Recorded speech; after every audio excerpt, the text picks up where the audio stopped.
អូខេនេះសម្រាប់វីដេអូតពីវីដេអូមុនសម្រាប់យើងត្រូវការភ្ជាប់ជាមួយនឹង Wi-Fi ផ្ទះម្ដងអ្នកដែលគាត់យកទៅបើសិនជាករណីគាត់មាន Wi-Fi ផ្ទះយើងអាចភ្ជាប់ជាមួយនឹង Wi-Fi ផ្ទះបានដូចគ្នាដើម្បីគាត់ទៅដល់ណាក៏គាត់អាចមើលបានឥឡូវយើងចុចខៀវនឹងហើយយើងចុចខាងលើនេះវិញណាហើយយើងចាក់ខៀវនឹងដល់កន្លែងហ្នឹងបានន័យថាកន្លែងនេះគឺកន្លែងសម្រាប់យើងដាក់ Wi-Fi ផ្ទះយើងបើសិនជា Wi-Fi ផ្ទះយើងត្រូវឈ្មោះហ្នឹងហើយយើងពេញ password វាមក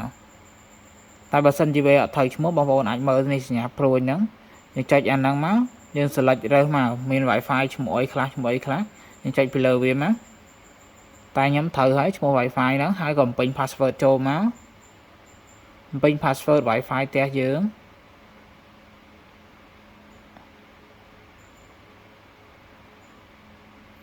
បន្ទាប់ពីយើងបំពេញបានហើយយើងនេះចាក់ខៀវនឹងទៅមកហើយចាក់ខៀវមួយទៀត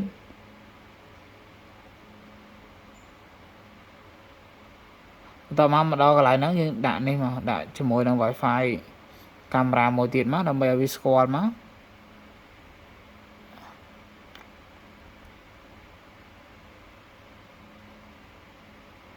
យើងរងចាំឲ្យវាជាប់សិនណាជាប់ Wi-Fi កាមេរ៉ាមួយទៀតសិន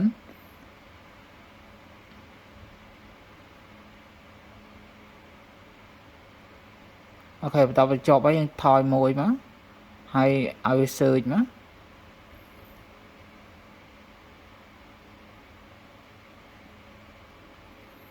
រងចាំបន្តិច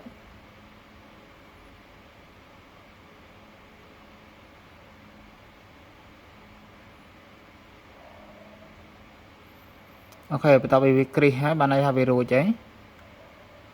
ចឹងរួចហើយនេះសម្រាប់យើងភ្ជាប់ជាមួយនឹង Wi-Fi ផ្ទះហើយហើយ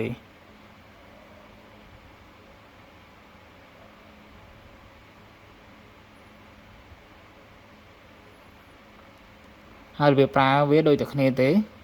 បងប្អូនឆ្ងល់បងប្អូនអាចឆាតមកសួរបន្ថែមទៀតបានចាអរគុណច្រើនវីដេអូហ្នឹងមានតែប៉ុណ្្នឹងចាអរគុណច្រើនណា